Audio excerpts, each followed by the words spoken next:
ঘৰখনত যেতিয়া এটা ল'ৰা বা ছোৱালী হয় তেতিয়া মাক বা বাপেক সেই ল'ৰা বা ছোৱালীজনী অন্ধভক্ত হৈ পৰে। অৰ্থাৎ সি বা তাই যি কৰে সেয়াই শুদ্ধ, সি বা তাই ভুল কৰিবই নোৱাৰে।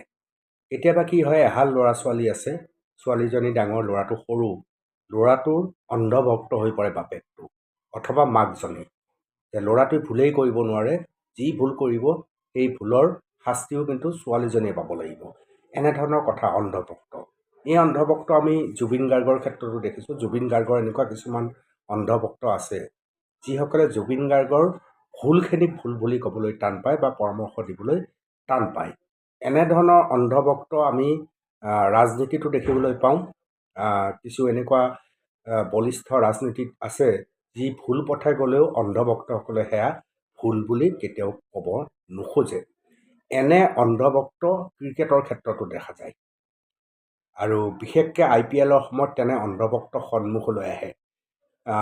মহান খেলুৱৈ বিৰাট কোহলি বা ধোনী অথবা ৰোহিত শৰ্মা ইত্যাদি ইত্যাদি যিসকল আছে, তেওঁলোকৰ এনেকুৱা কিছু অন্ধভক্ত আছে যে তেওঁলোকে কোনো কাৰণতে এওঁলোকৰ বেয়া কথা শুনিব নোখোজে আৰু ইমানলৈ বেছি অন্ধভক্ত হৈ পৰে যে তেওঁলোকে নিজৰ ঘৰত থকা ল'ৰাটোক প্ৰশংসা কৰাৰ কথা পাহৰি যায় আৰু সেই সকলৰ বাবে নিজক পাৰিলে শেষেই কৰি দিব। কিন্তু এনেকুৱা ভাৰতবৰ্ষত ক্ৰিকেটাৰ আছে যিসকল অন্ধভক্ত নহয়, আলোচক, আৰু তেওঁলোকে বিভিন্ন ধৰণৰ চৰ্চা আৰু আলোচনা কৰে, নতুনৰ আলোচনা কৰে, প্ৰতিভা থাকিলে আলোচনা কৰে, প্ৰতিভা নাথাকিলেও ভুলখিনি উলিয়াই দিবলৈ চেষ্টা কৰে। মই দেখিছোঁ যে হৰভজন সিং ডাঙৰীয়াই আৰু মহম্মদ কাইফে RR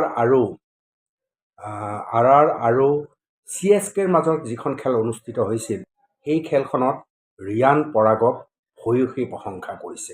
শুনক এবাৰ। भाई CSK हार गई, कप्तानी की तारीफ करना पड़ेगा क्योंकि पराग ने, देखिए आर्चर का 3 ओवर था, एक विकेट के नाम पर लास्ट ओवर दिया नहीं ना, 19वां ओवर दिया संदीप को, दिया देशपांडे को।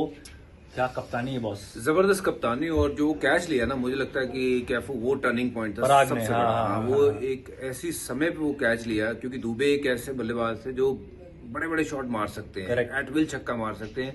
उसके बाद पारी बहुत स्लो हो गई। हाँ। पर फिर वो जो 17वां या 18वां ओवर 18 ओवर 6 रन दिए तीक्ष्ण को, करेक्ट, तो 18वां ओवर 45 चाहिए थे। हाँ। 45 के बाद रह गए 39। 12 गेंदों में नहीं बनते हैं, चाहे आप कितने भी बड़े धुरंधर बल्लेबाज हो।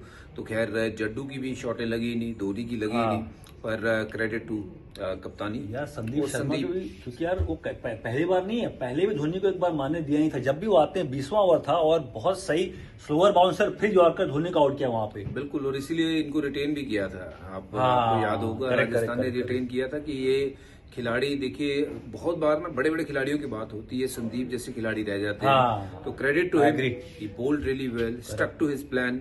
और जोफ्रा, इतने महंगे खिलाड़ी बिके हैं, उनके ऊपर कॉन्फिडेंस नहीं दिखाया कप्तान ने। Correct. ये तो ये क्रेडिट कप्तानी को भी कि वो बोल्ड डिसीजन लेना। सही बात। कि अगर ये डिसीजन फेवर में नहीं जाता तो बहुत कुछ सुनना हाँ, भी लोग पड़ता। बोलते हैं आर्चर का 3 ओवर था, 13 रन दिए, विकेट मारी, क्यों बॉलिंग नहीं कराई। ये करेक्ट। आर्चर को नहीं दिया, आर्चर को नहीं दिया अभी। तो जो है कि संदीप को गेंदबाजी देना बोल्ड डिसीजन है, बढ़िया डिसीजन था। And well done to Sandeep and young कप्तान पराग बहुत जबरदस्त। शाबाश भाई, शाबाश, well done, well done, well done. कप्तान ये राजस्थान मोहम्मद रॉयल्स भी ऐसे कैच पकड़ता था उड़ उड़ के। ৰিয়ান পৰাগ ক'ৰ ল'ৰা? অসমৰ ল'ৰা। অসমৰ পৰা এটা পৰিৱেশৰ মাজেদি ৰিয়ান পৰাগ গৈছে। গতিকে ইমান বেছি অন্ধভক্ত হ'ব নালাগে যে ৰিয়ান পৰাগক গুৰুত্বহীন কৰি আপোনালোকে ধোনী ধোনী ধোনী, কোহলি কোহলি বা ইত্যাদি ইত্যাদি কৰি থাকিব। আৰু ইয়াৰ লগতে এনেকুৱা কিছুমান চমৎকাৰিত ফেন ওলায় যিসকলে আগতে ৰিয়ান পৰাগৰ বেয়া সময়খিনিত কেৱল সমালোচনাই কৰি গ'ল, ল'ৰাটোক আগবঢ়াই দিব লাগে বুলি কেতিয়াও নাভাবিলে। আৰু যেতিয়াই ৰিয়ান পৰাগে এখন খেলত জিকি গ'ল, লগে লগে তেওঁলোক একদম সাংঘাতিক ফেন ওলাই গ'ল। অতি ভক্তি যে চোৰৰ লক্ষণ, সেইসকলৰ ক্ষেত্ৰত খাটে। গতিকে অন্ধভক্তও বেয়া আৰু অতি ভক্তি যে চোৰৰ লক্ষণ, সেই কথাও মানুহে বুজি পায়। যি নহওক, যিহেতু এটা অসমীয়া ল'ৰা কষ্ট কৰিছে, উমা চেত্ৰী আমাৰ অসমীয়া এজনী ছোৱালী, মহিলা ক্ৰিকেটত কষ্ট কৰিছে, এইসকলৰ প্ৰতি আমি প্ৰথম দায়বদ্ধ হ'ব লাগে। প্ৰথম দায়বদ্ধতা হ'ল আমাৰ ঘৰৰ ল'ৰাটো বা ছোৱালীজনী কেনেকৈ আগবঢ়াই নিব পাৰি। ইয়াৰ বাবে আপুনি অন্ধভক্ত হ'ব নালাগে, কিন্তু উপযুক্ত পৰামৰ্শ, উৎসাহ আৰু তেওঁলোকক যাতে আমি আগবঢ়াই নিবৰ বাবে আমাৰ জাতীয় যিটো চেণ্টিমেণ্ট, সেই চেণ্টিমেণ্টখিনি থাকিব লাগে।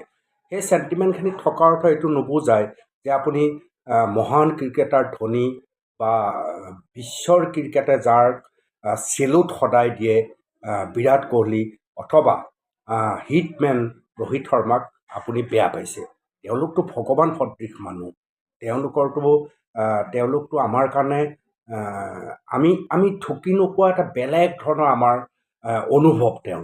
সেইসকল অনুভৱ থাকিবই, সেইসকলৰ সন্মান আমাৰ থাকিবই, কিন্তু শ্ৰীবৃদ্ধি ঘটাব লাগে আমি আমাৰ ঘৰুৱা ল'ৰাটোত। এই কথাটো আমি সদায় সকলোৱে মন দিব লাগে। কিন্তু আমাৰ যি অন্ধভক্ত এটা চৰিত্ৰ, সেই চৰিত্ৰই কি হয়, ৰিয়ান পৰাগক আমি বহু দূৰত থৈ দিছোঁ। আৰু যি সময়ত ৰিয়ান পৰাগক আমি উৎসাহিত কৰিব লাগে, আগবঢ়াই নিব লাগে, সেই সময়ত আমি আন বেলেগ এজনৰ চৰ্চাতহে আমি নিজক উৎসৰ্গিত কৰিছোঁ। আৰু ৰিয়ান পৰাগে যিদিনাই বেয়া কৰিব, যিদিনাই বেয়া খেলিব, সেইদিনাই আমি সাংঘাতিক আক্ৰমণ কৰিবলৈ একদম সাজু হৈ থাকোঁ। এইটো অনুচিত। আজি ৰিয়ান পৰাগ ওলাইছে, আজি ৰিয়ান পৰাগ ওলাইছে, কাইলৈ আপোনাৰ ঘৰৰ পৰা আন এটা ৰিয়ান পৰাগ ওলাব। এই কথাটো আমি হিমা দাসৰ ক্ষেত্ৰতো দেখিছিলোঁ। শেষ হৈ গ'ল নহয়, হিমা দাসক শেষ কৰি পেলালে বহুতেই। হিমা দাস আমাৰ কাৰণে কেনেকুৱা, গোটেই আন্তঃৰাষ্ট্ৰীয় স্তৰত লাভলীনা আমাৰ কাৰণে কেনেকুৱা। গতিকে হিমাই কষ্ট কৰি আছে, এতিয়াও লাগি আছে। হিমাক হতাশ নকৰিব, উৎসাহ দিবলৈ চেষ্টা কৰক যে পাৰিবা, তুমি আকৌ ট্ৰেকলৈ উভতি অহা। লাভলীনা পাৰিব, ট্ৰেকলৈ উভতি আহক। প্ৰতিটো কথাত আমি অন্ধভক্ত হ'ব নালাগে আৰু ইমান বেছি নিজৰ মানুহক সমালোচনাও কৰিব নালাগে। এটা উৎসাহ ভৰা পৰিৱেশ সৃষ্টি কৰাৰ কাৰণে প্ৰয়োজন। জুবিন গাৰ্গৰ ক্ষেত্ৰতো আমি একেধৰণৰ নীতি অৱলম্বন কৰিব লাগে। হাজাৰ হাজাৰ গীতত কণ্ঠদান কৰা আৰু আমাৰ আৱেগ হয় জুবিন, বুকুৱে শিপাই আছে জুবিন। সেইবুলি মই জুবিন গাৰ্গৰ অন্ধভক্ত নহয়। জুবিন গাৰ্গৰ বিৰুদ্ধে কোনোবাই ক'লে মোৰ খং উঠে, কাৰণ মই ফঁহিয়াই চাওঁ ক'ত জুবিন গাৰ্গক তেওঁ বুজি পাইছে নে নাই। বুজি নাপায় যেতিয়া সমালোচনা কৰে তেতিয়া বেয়া লাগে, কাৰণ জুবিন গাৰ্গ মানুহজন কেনেকুৱা আপোনালোকে যিসকলে কাষত পাইছে তেওঁলোকে বুজে আৰু অনুভৱ কৰে। কিন্তু জুবিন গাৰ্গৰ কিছুমান অন্ধভক্ত আছে যিসকলে এক প্ৰকাৰ আমনি লগাই দিয়ে আৰু জুবিন গাৰ্গৰো ক্ষতি কৰে। সেয়েহে অন্ধভক্ত নহ'ব আৰু অতি মাৰাত্মক কঠোৰ সমালোচনা অন্ততঃ ঘৰৰ মানুহখিনিক নকৰিব। এইটোৱে উৎসাহ কমাই দিয়ে। কথাখিনি জনালোঁ আৰু এইটো মোৰ মনৰ কথা।